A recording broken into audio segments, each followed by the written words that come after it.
কেমন আছে বন্ধুরা? ছোটদের পুরাণ কথা চ্যানেলে সকলকে স্বাগত। বন্ধুরা, আজকে একটি পবিত্র দিন, আজকের বুদ্ধ পূর্ণিমা। বুদ্ধ পূর্ণিমার এই পবিত্র দিনে আমি প্রত্যেককে জানাই আমার প্রীতি, শুভেচ্ছা, ভালোবাসা এবং শ্রদ্ধা। আজকে পুরাণের গল্প না বলে আজকে একটু বুদ্ধদেবের কথা বলতে খুব ইচ্ছে হচ্ছে। আজকে বুদ্ধদেবের কথা বলবো আমি। বুদ্ধদেব ছিলেন অহিংসার পূজারী। তিনি বৌদ্ধ ধর্ম প্রচার করেছিলেন। হিমালয়ের তরাই অঞ্চলে কপিলাবস্তু নামে একটি রাজ্য ছিল। সেই রাজ্যের রাজা ছিলেন শাক্য বংশীয় রাজা শুদ্ধোদন। শুদ্ধোদনের স্ত্রী হলেন মায়াদেবী। শুদ্ধোদনের ওইখানেই লুম্বিনী নামক একটি স্থানে শালবনে ঘেরা একটি উদ্যান ছিল। সেই উদ্যানে বৈশাখ মাসের পূর্ণিমা তিথিতে মায়াদেবী একটি পুত্র সন্তানের জন্ম দেন।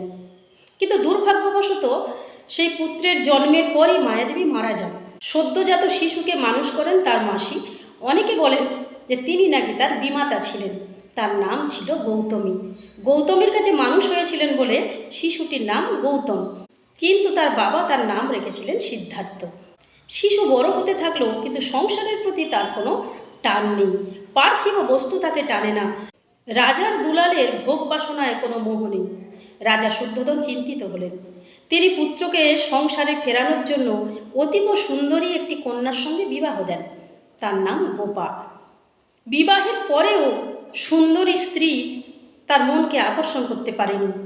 মানুষের জরা, মৃত্যু, দুঃখ তাকে ব্যথিত করে তোলে। সিদ্ধার্থের বয়স যখন 29 বছর, তখন গোপা একটি পুত্র সন্তানের জন্ম দেয়। তার নাম রাখা হয় রাহুল।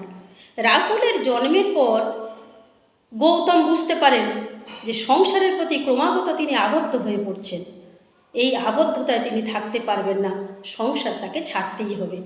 আজকের এই পর্যন্ত বন্ধুরা, পরের দিন বলবে এর পরের অংশটুকু। আজকের কাহিনী কেমন লাগলো তোমরা লাইক কমেন্টস করে দিও। যারা এখন আমার চ্যানেলটিকে সাবস্ক্রাইব করোনি তারা আমার চ্যানেলটিকে সাবস্ক্রাইব করে দিও।